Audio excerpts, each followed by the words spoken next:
আসসালামু আলাইকুম গাইস, আজকে আবারও চলে আসলাম নতুন একটি ভিডিও নিয়ে। আজকে মূলত বের হইছি, আমরা পীরগঞ্জে যাব। তো আমার ফ্রেন্ডের জন্য অপেক্ষা করতেছি। আমার ফ্রেন্ড নিতুষ ওই যে আসতেছে আস্তে আস্তে। মূলত ওকে নিয়েই যাব হচ্ছে পীরগঞ্জে। আর পীরগঞ্জে যাওয়ার মূল উদ্দেশ্য হচ্ছে একটা সেকেন্ড হ্যান্ড ফোন কিনবো। মূলত আমি ফেসবুক থেকে একটি সেকেন্ড হ্যান্ড ফোন কেনার জন্য যাচ্ছি। তো ভাইয়ার সাথে কথা হয়েছে আমার ওইখানে, তার জন্য ওনার লোকেশন অনুযায়ী আমরা পীরগঞ্জে যাব প্রথমেই। চলুন যাওয়া যাক।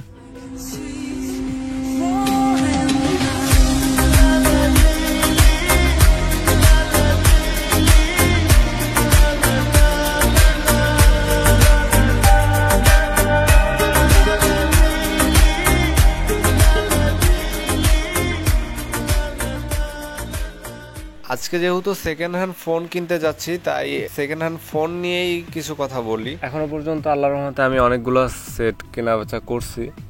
এর মধ্যে বেশ কিছু প্রবলেম হয়, যেমন হচ্ছে মেন প্রবলেমটা হয় যে কেউ একজন আপনাকে ফোন দেওয়ার কথা বললো, কিন্তু যাই দেখতেছেন ওই লোক ফোন ধরতেছে না, ফোন রিসিভ করতেছে না। আবার অনেক সময় হয় দাম দর করে গেছেন একরকম, যাওয়ার পরে উনি বলতেছে 500 বেশি লাগবে, না হলে ফোন দিবে না। এই টাইপের প্রবলেমগুলো আর কি বেশি হয়। সবচাইতে বড় যে প্রবলেমটা, আপনি অনলাইনে দেখলেন ফোনের কন্ডিশন অনেক ভালো, কিন্তু প্র্যাকটিক্যালি যখন যাবেন, যাওয়ার পরে দেখবেন যে না, ফোন একেবারেই বাজে কন্ডিশনের ফোন। তো এই প্রবলেমগুলো সবচাইতে বেশি হয়। আর আরেকটা বিষয় থাকে, যেটা হচ্ছে চোরাই ফোনের যে বিষয়টা, এটা থেকে সবচাইতে বেশি সাবধান থাকতে হয়। কারণ হচ্ছে ফোন যদি প্রবলেম হয় সেটা তো সলভ করা যায়, কিন্তু ফোনটা যদি চোরাই হয় সেই ক্ষেত্রে মালিকপক্ষ যদি থানায় জিডি করে, আজ হোক কাল হোক পুলিশ সেই ফোনটি খুঁজে বের করবে। আর ফোন পুলিশ যার কাছে পাবে তাকেই চোর বলে গণ্য করবে। তো যাই হোক, এই বিষয়গুলো সাবধানের সাথে মেনটেন করে একটা সেকেন্ড হ্যান্ড ফোন কিনতে হয় অনলাইনে যদি কিনা হয়।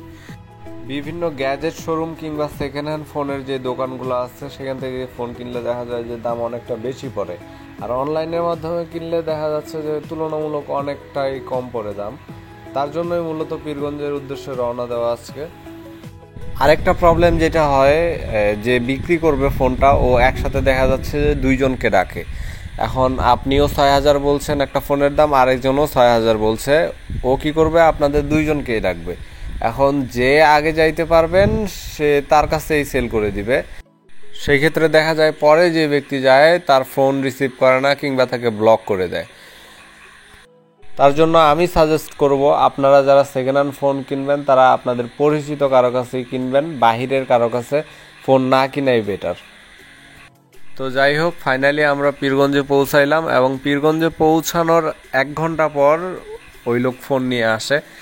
আসলে যে জিনিসটা নিয়ে ভয় পাচ্ছিলাম, দেখেন মূলত ফোনটার যেরকম কন্ডিশন বলছিল সেরকম আসলে না। এই যে দেখেন, পাওয়ার বাটনটা চেঞ্জ করা হয়েছে, ভলিউম বাটনটা কম কাজ করে, প্লাস হচ্ছে ডিসপ্লেতে দাগ আছে দুইটা। এই দুইটা উনি দেখায় নেই আমাকে ফোন সেল করার সময়, বা অনলাইনে আমাকে বলে নেই।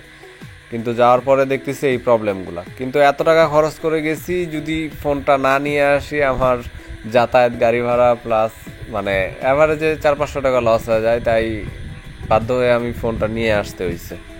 আর ফোন সেল করা সেই ব্যক্তির ছবি বা ভিডিও পাবলিশ করলাম না, কারণ একটা প্রাইভেসির ব্যাপার থাকে।